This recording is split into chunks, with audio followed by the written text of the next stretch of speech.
show. You are one-on-one with Wes the Sports Guy here on YouTube and online all the time at westhesportsguy.com. Make sure you bookmark that site, westhesportsguy.com, to get all the links to the social media pages. Here for the YouTube page, also the podcast page. It's all conveniently located for you there at westhesportsguy.com. When you come to this channel, make sure you subscribe and hit that bell to get notified when all the latest videos have been posted. And there's plenty more where this came from with top 5 of quarterbacks, running backs. This week for you, I teased on Instagram about top 5 wide receivers that I've seen in my lifetime. That'll be coming up here shortly. But I want to hear from you. What do you want to see as far as a top 5 list? Do you want to see some baseball position players? Do you want to see the pitchers? Do you want to see hockey players? Do you want to see the basketball players? Do you want to see a generalization of top 5 NBA players that I've seen and start a debate from there? Or do you want to see specific positions in the NBA as well? We could also go with head coaches. Who are the top 5 head coaches that you've seen in your lifetime? Let's start a debate. Make sure you let me know. Go to westhesportsguy.com. Hit me up on all the social media links there. But without further ado, let's dive right into it. The top 5 wide receivers that I have seen in my lifetime.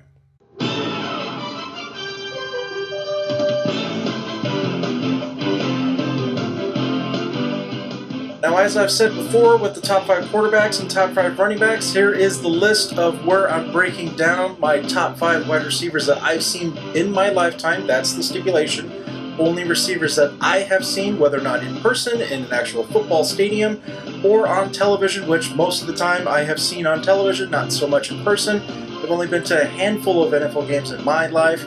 But regardless, I've seen some pretty damn good wide receivers, and to narrow it down to 5 was very difficult, more difficult than it was for quarterbacks or running backs. But wide receivers, this was basically, just be as honest as I can right now, this was the main position, my favorite position when I started watching football back in the day. It was the wide receiver position, and I'll explain to you why when I get to my favorite and best wide receiver that I have seen in my lifetime here in just a moment. But number 5 on this list, we are going to start with Terrell Owens, or T.O. as some have come to call him, for most of his career, practically all of his career, because let's be honest, we didn't really know how to pronounce his first name. Is it Terrell or Terrell? It always changed, it seemed, but we just called him T.O. nonetheless. Now, you could say whatever you want about him, and many have, including myself. I've said it before, I even started a YouTube channel or a website. I had some pretty vast opinions about him. Did he produce? Absolutely he did. He was probably one of the most, if not the most productive receiver of his generation. We all know who holds most of the records for wide receivers, but as far as when it comes to who would be the strong and very best next in line San Francisco 49er receiver of all time, it was going to be Terrell Owens. No doubt about it. I know I've said variations of his first name already, but let's just go with T.O. He was definitely one of the best receivers of all time, and definitely the second best in terms of the franchise for the San Francisco 49ers. He has played for many of them in his career. He played for the Eagles, he played for the Cowboys, he played for the Bills, he played for the Bengals. Quite a few. He is a Hall of Famer, though, in my opinion. Should have been a first ballot Hall of Famer. No doubt about it, he should have been. He's also a 6-time Pro Bowler and a 5-time All-Pro. That just goes to show you how productive he has been in a very tumultuous reign of his career. Number 4 on my list of top 5 wide receivers that I have seen in my lifetime, it is Randy Moss. Now, Randy Moss, definitely you could say with Terrell Owens, however you want to pronounce his first name, definitely had some tumultuous moments of his career when it came to being drafted. Was assuming the Dallas Cowboys were going to draft him. But instead it ended up being the Minnesota Vikings because the Dallas Cowboys passed on him. And what did Randy Moss do in his rookie year for the Vikings? He dropped 3 touchdown catches, I should say, from passes of Randall Cunningham in that game. And it was 3 catches. He had well over 100 yards receiving in that game against the Dallas Cowboys. Minnesota Vikings were among one of the best teams in the NFL instantly with him at the helm.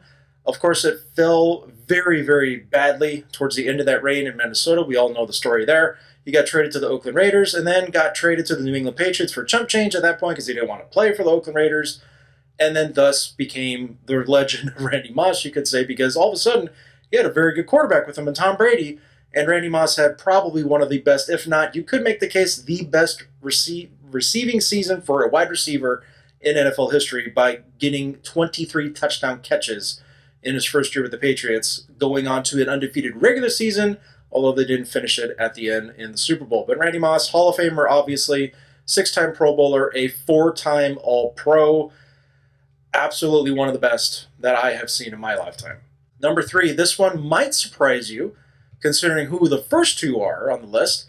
But number 3, for me, absolutely solid position for him, Calvin Johnson, a.k.a. Megatron of the Detroit Lions. He did not have a long career like most of the players on this list have had, but you cannot dispute any of the talent that this guy possessed. He was 6'5", over 230 pounds listed, and he was absolutely just a freak of nature. He was fast for his size, which was unheard of, and still really is unheard of to this day.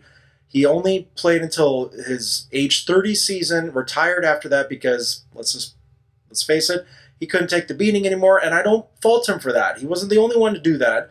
Barry Sanders was another one, another former Detroit Lion, who was my top 5 running back that I've seen in my lifetime. If you'd like to check those videos out along with the quarterbacks, so you can hang out with this channel, subscribe, make sure you hit that bell and all that good stuff. If you disagree with this list in any way, leave a comment below, like, dislike, all that good stuff. But Calvin Johnson, number 3 on the list, just for the simple fact that the guy, you couldn't cover him.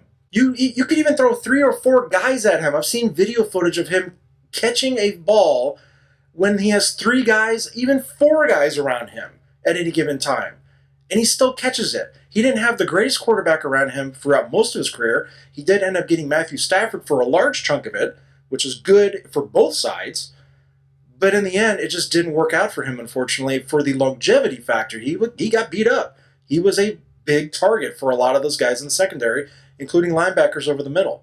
And with that, you can't play forever. It's a given fact. But again, Calvin Johnson, number 3 on my list, no doubt about it. 6-time Pro Bowler in his career, only a 3-time All-Pro, but one of the best seasons ever for a wide receiver. He had almost just under 2,000 yards receiving for a season. That still stands to this day for Calvin Johnson. Absolutely deserves to be in the running on anybody's list. I'll make a case for Calvin Johnson. He was that good.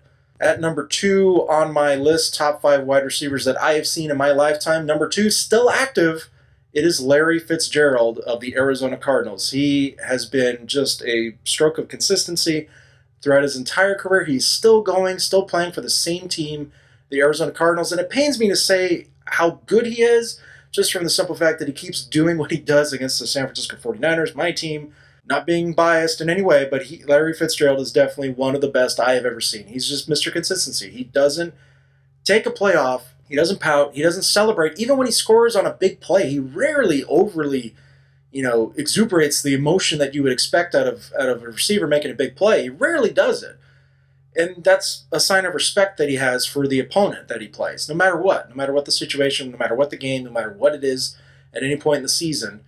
He shows the utmost respect of his opponents. He's 11-time Pro Bowler and only an All-Pro 1 time in his career, which begs the question, the era that he plays in, there's been a lot of good and great wide receivers, obviously. But he does have plenty of recognition. An 11-time Pro Bowler. He is second on the all-time yardage list for wide receivers, behind the one and the only who you probably would have expected, because the poster is right behind me.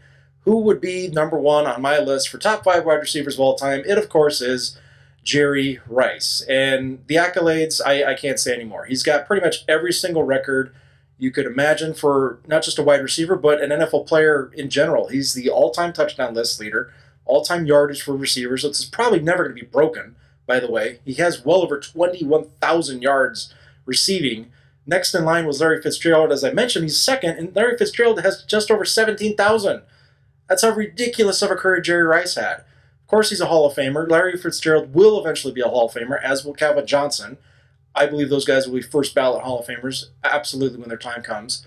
13-time Pro Bowler for Jerry Rice, a 10-time All-Pro. Unbelievable.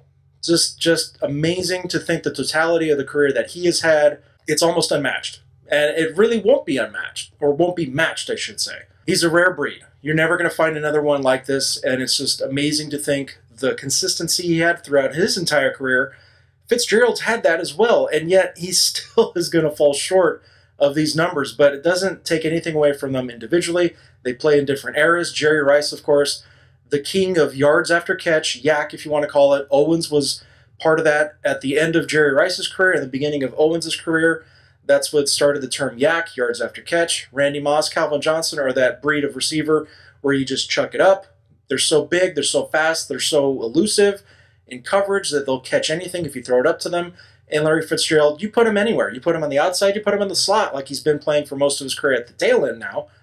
And he's adapted. He's a great receiver. All 5 deserve the recognition that they get. And that is my list, top 5 wide receivers that I have seen in my lifetime. If you disagree, leave a comment below. Hit me up on social media. Make sure you bookmark westonsportsguy.com. Subscribe. Hit that bell here on this channel to get notified when every new video has been posted. By the way, if you get at me on Instagram, I'm going to be doing live reaction after every episode of The Last Dance, that Chicago Bulls documentary. Last of it's airing this weekend. Hit me up on Instagram. I'm going to do like 5 no more than 10-minute reaction videos live after I've watched each episode. I'm not going to do a trial run in one day, watch all the episodes, but you'll get notified on Instagram. I'm about to go live for every episode that I've watched. Make sure you just bookmark WestonSportsGuy.com, get all the social media links. Sports is coming back too, by the way. Use that hashtag. Sports is coming back. Major League Baseball is talking about it. The NBA is still doing it. But when it happens, you'll hear it here on also at WestonSportsGuy.com. Again, thank you. Cannot thank you enough for tuning in. And as always, I will see you next time.